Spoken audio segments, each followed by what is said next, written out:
Hey guys, I'm so excited for this video, especially after the whole subculture controversy. I definitely had to get my hands on the Anastasia Prism palette, and I know there's a whole shitload of brand new palettes coming out right now, and it's really hard to keep up. However, when Anastasia Beverly Hills comes out with an eyeshadow palette, I'm 100% going to get it. I love Anastasia. I think they're a great brand. Their eyeshadows are hands down one of the best on the market, so this was no exception. This is the inside of the palette. I actually think the colors are pretty dope. They're very unique, just like the Subculture palette. However, when I look at it up close, the colors are a bit tricky. It didn't seem as cohesive to me as it did on the computer screen. It is a little difficult to figure out how to create a look with this eyeshadow palette alone, but you definitely could. But when I really started to look at the colors, I couldn't help but grab my Subculture palette and put them together. I really think that the Prism palette was made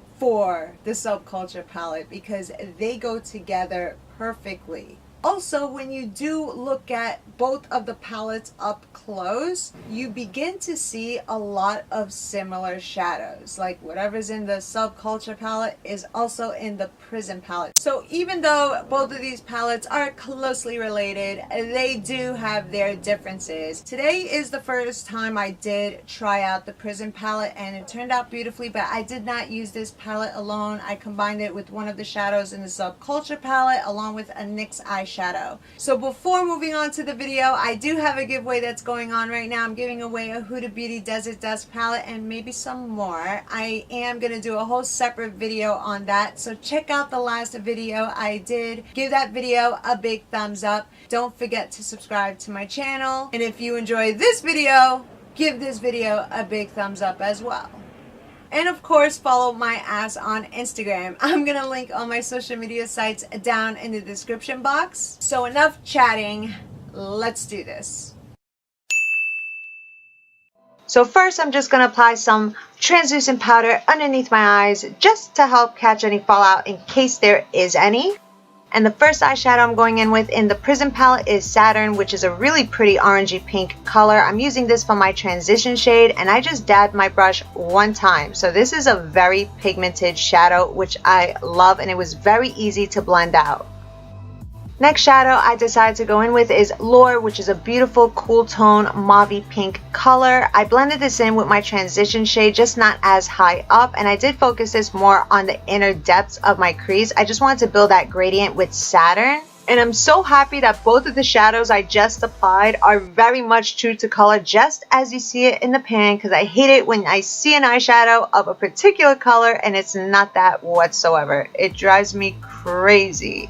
But moving on, I switched up palettes. I went in with my Subculture palette, picking up the eyeshadow Access, this awesome teal color. I applied it on the outer corner of my lids with my MAC 217, but it wasn't giving me the color payoff I desired. So I switched brushes, going in with my Shakudo GSN09 brush, which contains natural hair bristles just like the MAC 217, and that's best for powder products. However, this is a flat paddle brush, so as you guys can see, it made a huge difference in the strength of pigment applied from Access. After this, I went in with my MAC 217 brush with no added product, just blending out the pigment that's in the crease of my eye and just blowing it out.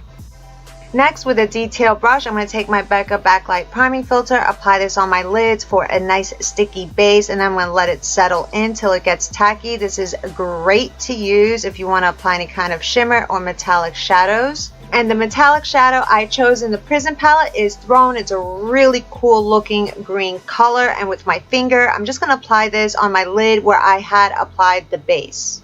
Then with my Shakudo AF5 brush, I'm finessing the crease of my eye, making sure that the eyeshadow reached there since my finger couldn't, and smoothing out the eyeshadow. But I noticed with Throne that it has this very strong black eyeshadow underbase to it, and it left these black dots on my lids, which I wasn't fond of. So I took this NYX Prismatic eyeshadow in Mermaid and I applied that right on top. It covered up those black blotches. It made the metallic eyeshadow pop. Even though Throne is beautiful alone, I just wanted to do this, and I'm happy that I did. After that, I went back into Access just to darken up the inner and outer corners of my lids. And to highlight my brow bone, I took Lucid, a duochrome topper, which resembles Electric in the Subculture palette so much. This one's more like a transparent gold reflex, and it gives off a subtle shine.